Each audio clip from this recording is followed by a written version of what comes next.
Hi, welcome to The Other Side. I'm Dr. Lewis Oken, and we're on our continuation of Chiropractic 101 from last week, where we discussed the beginnings of chiropractic, how it was found, which I always thought was wild, how it was found. I thought Dr. D. Palmer was pretty wild. Obviously a pretty amazing guy, too. But today what I want to talk about is I want to talk about the structure and the physiology and how what we do from the chiropractic aspect is dealing with the spinal column itself, how that impacts your life and how that impacts how your body functions. So I think you have to understand as far as what is the central nervous system.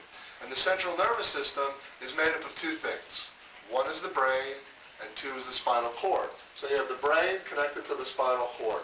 So that's your central nervous system. Now if you look at Dorland's medical dictionary, the job of the central nervous system is to control and coordinate all the functions of the body. So it controls everything. So the brain, the messages are sent from the brain down the spinal cord, and then as you can see these yellow guys right here, if you look at the spine that I'm holding in my hand right here, if you look at the spine, so you have the brain sitting right here, and then you have the spinal cord that goes down there, and then these yellow things that you see here are actually the spinal nerves. And there's 31 pair of these spinal nerves in a human body. So the messages come from the brain, down the spinal cord, out these spinal nerves, to all the organs and tissues of your body. That's how your body runs.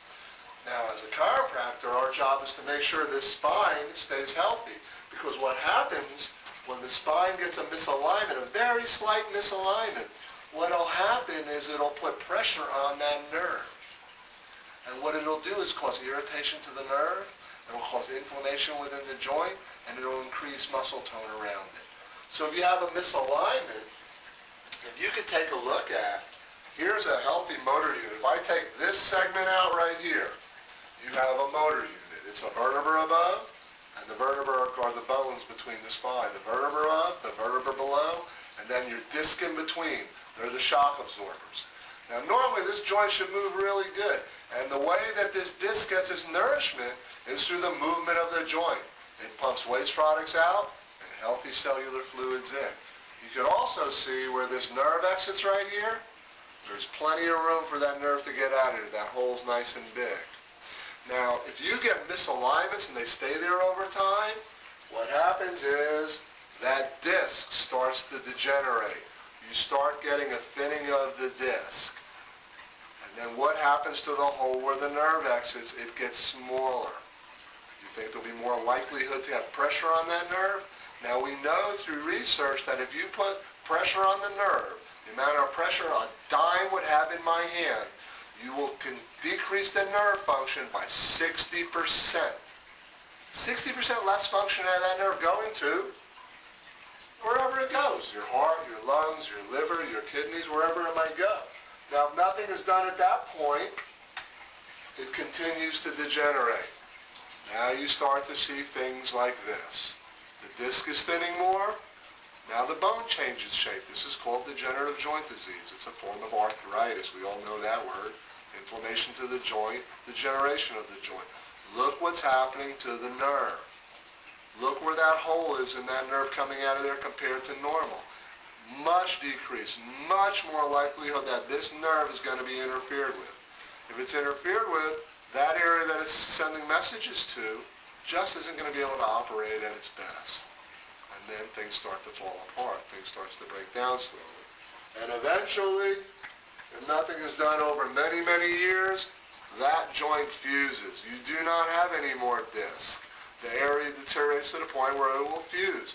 And now look what's happening with the nerve supply. So what are the chances of this nerve functioning as well as this nerve? Obviously, you're probably all saying the same thing. Sounds logical. Yeah, that's not going to work as well. Absolutely. This is not going to work as well. So from a chiropractic aspect, we're always trying to make sure that we keep the spine as close to normal as possible by doing things, by getting adjusted regularly. Also by exercising, by stretching. There's so many different things you could do to keep your spinal column healthy. But one of the things that will not change any of this, something that won't change any of this destruction, because you will start to have symptoms along the way. Taking medicine to treat this doesn't change the fact that it's degenerating. it does help very often with the symptoms that are caused by things not working well. But the bottom line is it doesn't change what's happening. And until we really look at the cause of something, we're really not getting to it. So I hope that I shared some good information about the structure and really the importance in what we do is from a chiropractic aspect is we want to stop degenerative changes from occurring in your spine. Because we understand that the more degeneration and the more misalignments that are there, the more opportunity to have pressure on your nerve, which is going to decrease the quality of your life in multitudes of ways. So I hope everybody learned a little bit something today. I have fun talking about this as I do every week. This is kind of the nuts and bolts of what we do every day here in the office. So everybody have a great week. We love you. We'll see you next week for the other side and a continuation on to more. Next week we're going to talk a little bit more about lifestyle choices. But have a great day.